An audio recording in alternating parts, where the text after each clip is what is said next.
प्राचीन समय की बात है। भारतवर्ष में एक राजा राज्य करता था। वह बड़ा प्रतापी और दानी था। वह नित्य गरीबों और ब्राह्मणों की सहायता करता था। वह प्रतिदिन मंदिर में भगवान दर्शन करने जाता था, परंतु यह बात उसकी रानी को अच्छी नहीं लगती थी। वह न ही गरीबों को दान देती थी और न ही कभी भगवान का पूजन करती थी और राजा को भी ऐसा करने से मना किया करती थी। एक दिन राजा शिकार खेलने वन को गए हुए थे तो रानी और दासी महल में अकेली थी। उसी समय बृहस्पति देव साबु वेश में राजा के महल में भिक्षा के लिए गए और भिक्षा मांगी तो रानी ने भिक्षा देने से इनकार किया और कहा, हे साबु महाराज, मैं तो दान पुण्य से तंग आ गई हूँ। इस कार्य के लिए मेरे पतिदेव ही बहुत हैं। अब आप ऐसी कृपा करें कि सारा धन नष्ट हो जाए तथा मैं आराम से रह सकूं। साबु ने कहा, देवी तुम तो बड़ी विचित्र हो। धन संतान से कोई दुखी नहीं होता, इसको तो सभी चाहते हैं। पापी भी पुत्र और धन की इच्छा करता है। यदि तुम्हारे पास अधिक धन है तो भूखे मनुष्यों को भोजन कराओ, प्याऊ लगवाओ, ब्राह्मणों को दान दो, कुआं तालाब बावरी बाग बगीचे आदि का निर्माण कराओ, मंदिर पाठशाला धर्मशाला बनवा कर दान दो, निर्धनों की कुंवारी कयाओं का विवाह कराओ, साथ ही यज्ञ आदि कर्म करो, अपने धन को शुभ कार्यों में खर्च करो। ऐसे करने से तुम्हारा नाम परलोक में सार्थक होगा एवं स्वर्ग की प्राप्ति होगी। परंतु रानी पर उनकी बातों का कोई प्रभाव न पड़ा। वह बोली, महाराज, मुझे ऐसे धन की आवश्यकता नहीं जिसको मैं अन्य लोगों को दान दूं तथा जिसको रखने और संभालने में ही मेरा सारा समय नष्ट हो जाए। अब आप ऐसी कृपा करें कि सारा धन नष्ट हो जाए तथा मैं आराम से रह सकूं।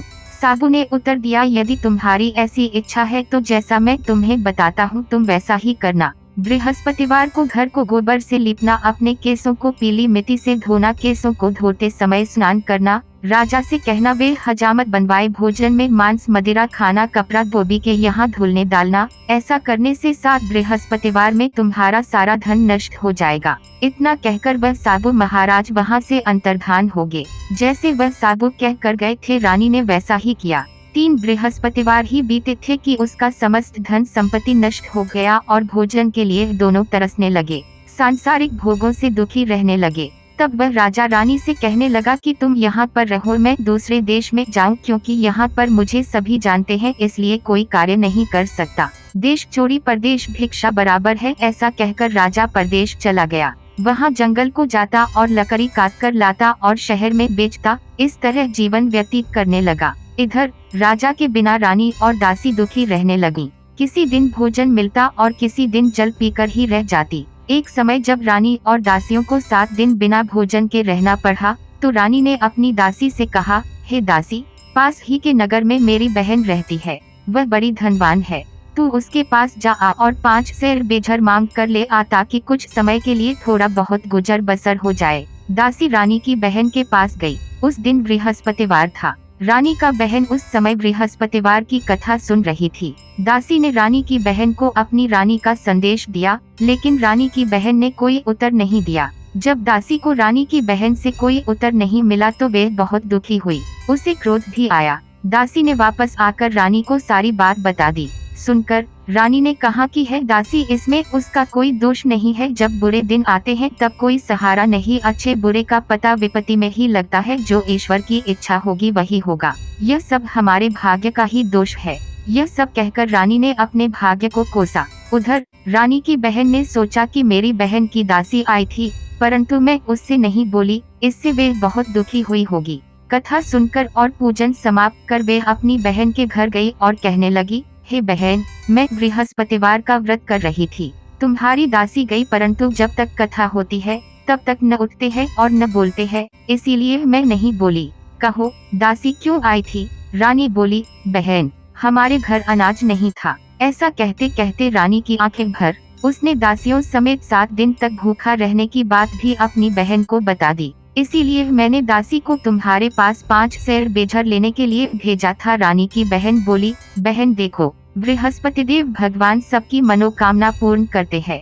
देखो, शायद तुम्हारे घर में ही अनाज रखा हो। पहले तो रानी को विश्वास नहीं हुआ, परंतु बहन के आग्रह करने पर उसने दासी को अंदर भेजा। दासी घर के अंदर गई तो वहाँ उसे एक घड़ा बेझर का भरा मिल गया। उसे बड़ी हैरानी हुई, क्योंकि उसने पहले एक बर्तन देख लिया था। उसने बाहर आकर रानी को बताया। दासी रानी से कहने लगी, हे रानी, जब हमको भोजन नहीं मिलता तो हम व्रत ही तो करते हैं, इसलिए क्यों न इनसे व्रत और कथा की विधि पूछ ली जाए, हम भी व्रत किया करेंगे। दासी के कहने पर रानी ने अपनी बहन से बृहस्पतिवार व्रत के बारे में पूछा। उसकी बहन ने बताया, बृहस्पतिवार के व्रत में चने की दाल, गुड़ और मुनक्का से विष्णु भगवान का, केले के वृक्ष की जड़ में पूजन करें तथा दीपक जलाएं और कथा सुनें।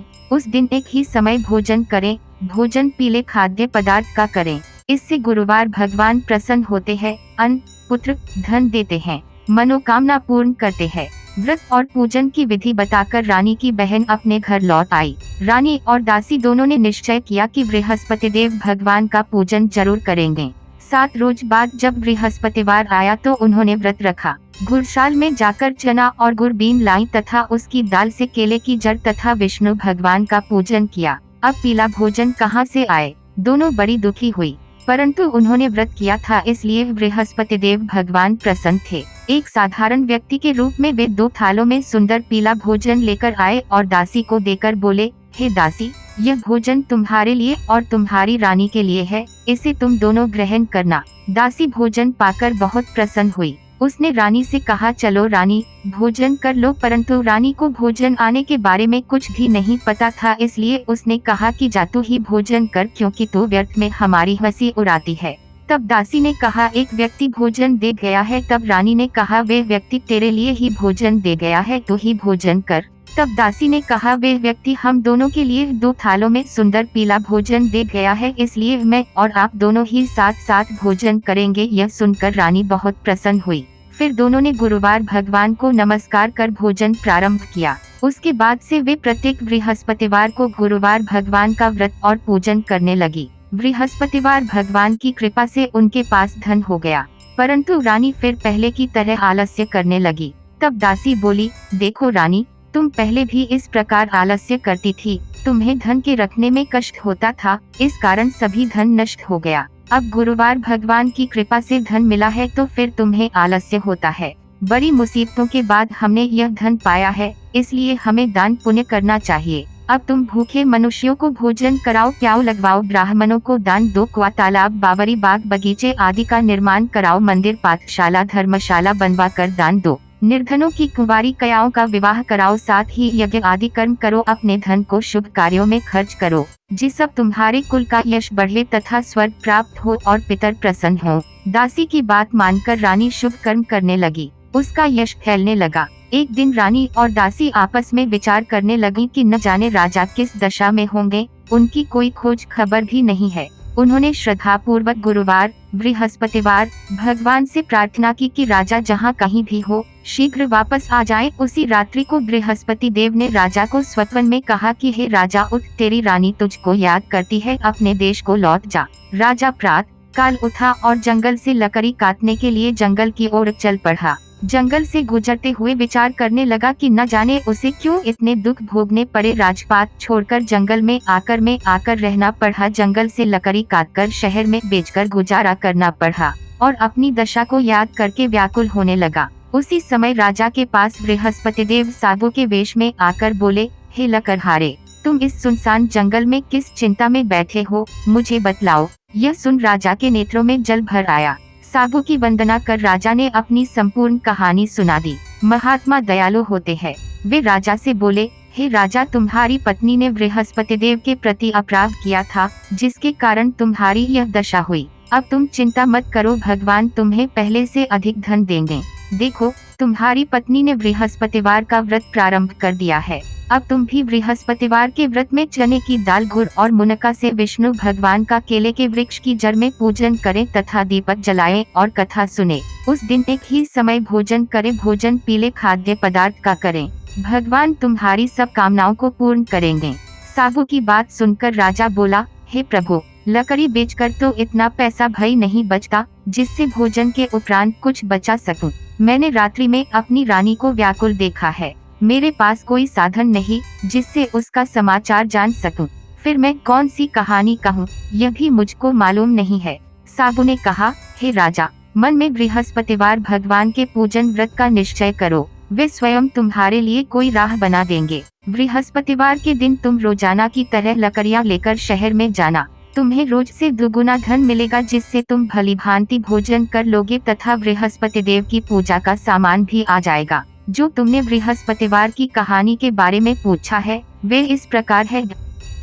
बृहस्पति देव की कथा। प्राचीन काल में एक बहुत ही निर्धन ब्राह्मण था। उसके कोई संतान न थी। वह नित्य पूजा पाठ करता, परंतु उसकी स्त्री न स्नान करती और न किसी देवता का पूजन करती। इस कारण ब्राह्मण देवता बहुत दुखी रहते थे। अपनी पत्नी को बहुत समझाते, किंतु उसका कोई परिणाम न निकलता। भगवान की कृपा से ब्राह्मण के यहाँ एक कया उत्पन्न हुई। कया बड़ी होने लगी। प्रातः स्नान करके वह भगवान विष्णु का जाप करती। बृहस्पतिवार का व्रत भी करने लगी। पूजा पाठ समाप्त कर पाठशाला जाती तो अपनी मुट्ठी में जौ भर के ले जाती और पाठशाला के मार्ग में डालती जाती। लौटते समय वही जौ स्वर्ण के हो जाते तो उनको बीन कर घर ले आती। एक दिन वे बालिका सूप में उन सोने के जौ को फटक कर साफ कर रही थी कि तभी उसकी माँ ने देख लिया और कहा कि हे बेटी, सोने के जौ को फटकने के लिए सोने का सूप भी तो होना चाहिए। दूसरे दिन गुरुवार था। कया ने व्रत रखा और बृहस्पति देव से सोने का सूप देने की प्रार्थना की और कहा कि हे प्रभु, यदि सच्चे मन से मैंने आपकी पूजा की हो तो मुझे सोने का सूप दे दो। दंडा। बृहस्पति देव ने उसकी प्रार्थना स्वीकार कर ली। रोजाना की तरह वे कया जौ फैलाती हुई पाठशाला चली गई। पाठशाला से लौटकर जब वे जौ बीन रही थी तो बृहस्पति देव की कृपा से उसे सोने का सूप मिला। उसे वह घर ले आई और उससे जौ साफ करने लगी, परंतु उसकी माँ का वही ढंग रहा। एक दिन की बात है। कया सोने के सूप में जब जौ साफ कर रही थी, उस समय उस नगर का राजकुमार वहाँ से निकला। कया के रूप और कार्य को देखकर वे उस पर मोहित हो गया। राजमहल आकर वे भोजन तथा जल त्याग कर उदास होकर लेट गया। राजा को जब राजकुमार द्वारा अन्न जल त्यागने का समाचार ज्ञात हुआ तो अपने मंत्रियों के साथ वे अपने पुत्र के पास गया और पूछा, हे बेटा, तुम्हें किस बात का कष्ट है? किसी ने तुम्हारा अपमान किया है अथवा कोई और कारण है? मुझे बताओ, मैं वही कार्य करूँगा जिससे तुम्हें प्रसन्नता हो। अपनी पिता की बातें सुनकर राजकुमार बोला, हे पिताजी, मुझे किसी बात का दुख नहीं है। किसी ने मेरा अपमान नहीं किया है, परंतु मैं उस लड़की के साथ विवाह करना चाहता हूँ जो सोने के सूप में जौ साफ कर रही थी। राजकुमार ने राजा को उस लड़की के घर का पता भी बता दिया। मंत्री उस लड़की के घर गया। मंत्री ने ब्राह्मण के समक्ष राजा की ओर से निवेदन किया। कुछ ही दिन बाद ब्राह्मण की कया का विवाह राजकुमार के साथ संपन्न हो गया। और नया के घर से जाते ही ब्राह्मण के घर में पहले की भांति गरीबी का निवास हो गया। एक दिन दुखी होकर ब्राह्मण अपनी पुत्री से मिलने गए। बेटी ने पिता की अवस्था को देखा और अपनी माँ का हाल पूछा। ब्राह्मण ने सभी हाल कह सुनाया। कया ने बहुत सा धन देकर अपने पिता को विदा कर दिया, लेकिन कुछ दिन बाद फिर वही हाल हो गया। ब्राह्मण फिर अपनी कया के यहाँ गया और सभी हाल कहा तो पुत्री बोली, हे पिताजी, आप माताजी को यहाँ लिवा लाओ, मैं उन्हें वह विधि बता दूंगी जिससे गरीबी दूर हो जाए। ब्राह्मण देवता अपनी स्त्री को साथ लेकर अपनी पुत्री के पास राजमहल पहुँचे तो पुत्री अपनी माँ को समझाने लगी, हे माँ, तुम प्रातःकाल स्नान आदि करके विष्णु भगवान का पूजन करो और बृहस्पतिवार का व्रत करो तो सब दरिद्रता दूर हो जाएगी। परंतु उसकी माँ ने उसकी एक भी बात नहीं मानी। वह प्रातःकाल उठकर अपनी पुत्री के बच्चों का झूठन खा लेती थी। एक दिन उसकी पुत्री को बहुत गुस्सा आया। उसने अपनी माँ को एक कोठरी में बंद कर दिया। प्रातः उसे स्नान आदि करा के पूजा पाठ करवाया तो उसकी माँ की बुद्धि ठीक हो गई। इसके बाद वह नियम से पूजा पाठ करने लगी और प्रत्येक बृहस्पतिवार को व्रत करने लगी। इस व्रत के प्रभाव से मृत्यु के बाद वे स्वर्ग को गई। वह ब्राह्मण भी सुख पूर्वक इस लोक का सुख भोग कर स्वर्ग को प्राप्त हुआ। इस तरह कहानी कहकर साधु बने देवता वहाँ से लोप हो गए। धीरे धीरे समय व्यतीत होने पर फिर बृहस्पतिवार का दिन आया। राजा जंगल से लकड़ी काटकर शहर में बेचने गया। उसे उस दिन और दिनों से अधिक धन मिला। राजा ने चना, गुड़ आदि लाकर बृहस्पतिवार का व्रत किया। उस दिन से उसके सभी क्लेश दूर हुए।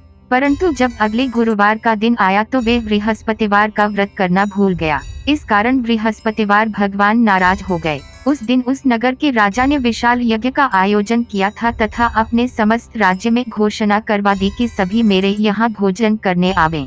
किसी के घर चूल्हा न जले। इस आज्ञा को जो न मानेगा उसको फांसी दे दी जाएगी। राजा की आज्ञानुसार राज्य के सभी वासी राजा के भोज में सम्मिलित हुए, लेकिन लकड़हारा कुछ देर से पहुंचा, इसलिए राजा उसको अपने साथ महल में ले गए। जब राजा लकड़हारे को भोजन करा रहे थे तो रानी की दृष्टि उस खूंटी पर पड़ी जिस पर उसका हार लटका हुआ था। उसे हार खूंटी पर लटका दिखाई नहीं दिया। रानी को निश्चय हो गया कि मेरा हार इस लकड़हारे ने चुरा लिया है। उसी समय सैनिक बुलवाकर उसको जेल में डलवा दिया। लकड़हारा जेल में विचार करने लगा कि न जाने कौन से पूर्वजन्म के कर्म से मुझे यह दुख प्राप्त हुआ है, और जंगल में मिले साधु को याद करने लगा। तत्काल बृहस्पति देव साधु के रूप में प्रकट हो गए और कहने लगे, अरे मूर्ख, तूने बृहस्पतिवार देवता की कथा नहीं की, उसी कारण तुझे यह दुख प्राप्त हुआ है। अब चिंता मत कर, बृहस्पतिवार के दिन जेल खाने के दरवाजे पर तुझे 4 पैसे पड़े मिलेंगे, उनसे तू बृहस्पतिवार की पूजा करना तो तेरे सभी कष्ट दूर हो जाएंगे।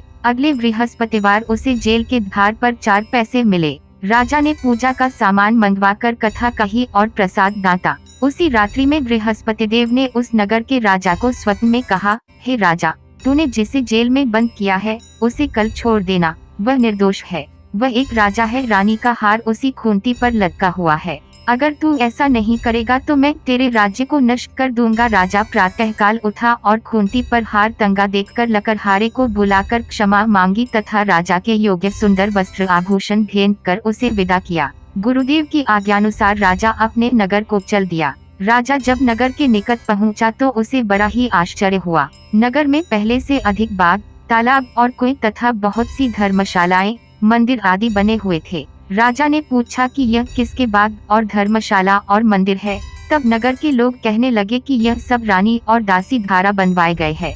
राजा को आश्चर्य हुआ और गुस्सा भी आया कि उसकी अनुपस्थिति में रानी के पास धन कहां से आया होगा। जब रानी ने यह खबर सुनी कि राजा आ रहे हैं तो उसने अपनी दासी से कहा, हे दासी, देख, राजा हमको कितनी बुरी हालत में छोड़ गए थे। वह हमारी ऐसी हालत देखकर लौट न जाए, इसलिए तू दरवाजे पर खड़ी हो जा। रानी की आज्ञानुसार दासी दरवाजे पर खड़ी हो गई और जब राजा आए तो उन्हें अपने साथ महल में लिवा लाई। तब राजा ने क्रोध करके अपनी तलवार निकाली और पूछने लगा, बताओ, यह धन तुम्हें कैसे प्राप्त हुआ है। तब रानी ने सारी कथा सुनाई कि यह सब धन हमें बृहस्पति देव के व्रत के प्रभाव से प्राप्त हुआ है। राजा ने निश्चय किया कि मैं रोजाना दिन में 3 बार कहानी कहा करूंगा और रोज व्रत किया करूंगा। अब हर समय राजा के दुपट्टे में चने की दाल बंधी रहती तथा दिन में 3 बार कथा कहता। एक रोज राजा ने विचार किया कि चलो अपनी बहन के यहाँ हो आऊं। इस तरह का निश्चय कर राजा घोड़े पर सवार हो अपनी बहन के यहाँ चल दिया। मार्ग में उसने देखा कि कुछ आदमी एक मुर्दे को लिए जा रहे हैं। उन्हें रोककर राजा कहने लगा, अरे भाइयों, मेरी बृहस्पतिवार की कथा सुन लो। वे बोले, लो, हमारा तो आदमी मर गया है, इसको अपनी कथा की पड़ी है।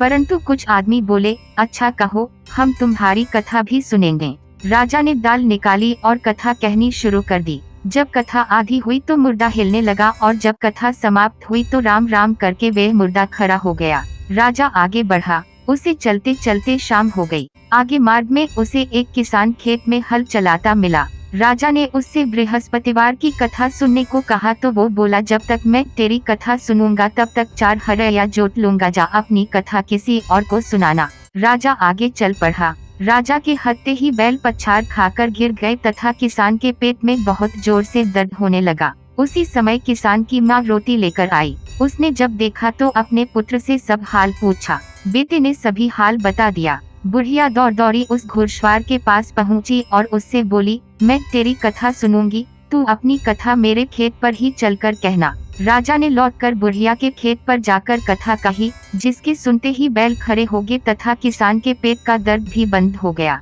राजा अपनी बहन के घर पहुंच गया। बहन ने भाई की खूब मेहमानी की। दूसरे रोज प्रातःकाल राजा जागा तो वे देखने लगा कि सब लोग भोजन कर रहे हैं। राजा ने अपनी बहन से जब पूछा, ऐसा कोई मनुष्य है जिसने भोजन नहीं किया हो, जो मेरी बृहस्पतिवार की कथा सुन ले। बहन बोली, हे भैया, यह देश ऐसा ही है, यहाँ लोग पहले भोजन करते हैं, बाद में कोई अन्य काम करते हैं। अगर कोई पड़ोस में हो तो देख आती हूँ। ऐसा कहकर वे देखने चली गई, परंतु उसे ऐसा कोई व्यक्ति नहीं मिला जिसने भोजन न किया हो। फिर वे एक कुम्हार के घर गई, जिसका लड़का बीमार था। उसे मालूम हुआ कि उसके यहाँ 3 दिन से किसी ने भोजन नहीं किया है। रानी ने अपने भाई की कथा सुनने के लिए कुम्हार से कहा तो वे तैयार हो गया। राजा ने जाकर बृहस्पतिवार की कथा कही, जिसको सुनकर उसका लड़का ठीक हो गया। अब तो राजा को प्रशंसा होने लगी। एक दिन राजा ने अपनी बहन से कहा, हे बहन, मैं अब अपने घर जाऊंगा, तुम भी तैयार हो जाओ। राजा की बहन ने अपनी सास से अपने भाई के साथ जाने की आज्ञा मांगी। सास बोली, हाँ चली जा, मगर अपने लड़कों को मत ले जाना, क्योंकि तेरे भाई के कोई संतान नहीं होती है। बहन ने अपने भाई से कहा, हे भैया, मैं तो चलूंगी मगर कोई बालक नहीं जाएगा। राजा बोला, जब कोई बालक ही नहीं जाएगा तब तुम जाकर क्या करोगी? अपनी बहन को वहीं छोड़कर दुखी मन से राजा अपने नगर को लौट आया। राजा ने अपनी रानी से सारी कथा बताई कि हम निसंतान है, इसलिए कोई हमारे घर आना पसंद नहीं करता है, और बिना भोजन के वे शैया पर लेट गया। रानी बोली, बृहस्पति देव ने हमें सब कुछ दिया है, वे संतान भी अवश्य देंगे। उसी रात बृहस्पति देव ने राजा को स्वप्न में कहा, हे राजा, उठ, सभी सोच त्याग दे, तेरी रानी गर्भवती है। राजा को यह जानकर बड़ी खुशी हुई। 9वें महीने रानी के गर्भ से एक सुंदर पुत्र पैदा हुआ। तब राजा बोला, हे रानी, स्त्री बिना भोजन के रह सकती है, परंतु बिना कहे नहीं रह सकती। जब मेरी बहन आए तो तुम उससे कुछ मत कहना। रानी ने हाँ कर दी। जब राजा की बहन ने यह शुभ समाचार सुना तो वे बहुत खुश हुई तथा बधाई लेकर अपने भाई के यहाँ आई। रानी ने तब उससे कहा, घोड़ा चढ़कर तो नहीं आई, गधा चढ़ी आई। तो राजा की बहन बोली, भाभी, मैं इस प्रकार न कहती तो तुम्हारे घर औलाद कैसे होती? बृहस्पति देव सभी कामनाएं पूर्ण करते हैं। जो सद्भावना पूर्वक बृहस्पतिवार का व्रत करता है एवं कथा पढ़ता है अथवा सुनता है और दूसरों को सुनाता है, बृहस्पति देव उसकी सभी मनोकामनाएं पूर्ण करते हैं, उनकी सदैव रक्षा करते हैं। जैसी सच्ची भावना से रानी और राजा ने बृहस्पति देव की कथा का गुणगान किया तो उनकी सभी इच्छाएं बृहस्पति देव जी ने पूर्ण की। दबलदंडा इति श्री बृहस्पतिवार व्रत कथा।